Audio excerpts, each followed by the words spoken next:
कि देखो मैं थार जवान हूँ बाबा, जिंदगी में नवनिया हो जाए।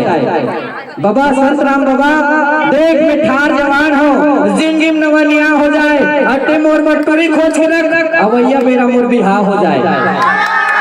बहुत बहुत धन्यवाद हमारे संत राम बाबा, आपके माया प्रेम दुलारे से मिलत रहे। अब पावन भाव के संगे पावन मंच हमारे संगवारी मल्ला अर्पित समर्पित करथन। अब संगवारी हो पावन भाव के संगे हरियर हरियर बाग बगीचा और हरियर फुलवारी है का कि हरियर हरियर बाग बगीचा और हरियर फुलवारी है। और ये पावन मंच में संगवारी हो, आज तो हर बारी है, आज तो हर बारी है और तो हर बारी ये पावन मंच आप ला सादर सादर समर्पित।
भूले वो काली नजरे नजर झूलना माया मा चांद की सुतम बांध के मोला नींद नहीं आवे तोरे सुरता सतावे घेरी घेरी सपना तो तोला गोरी बोका होगे मोला गोरी बोका होगे मोला गोरी बोका होगे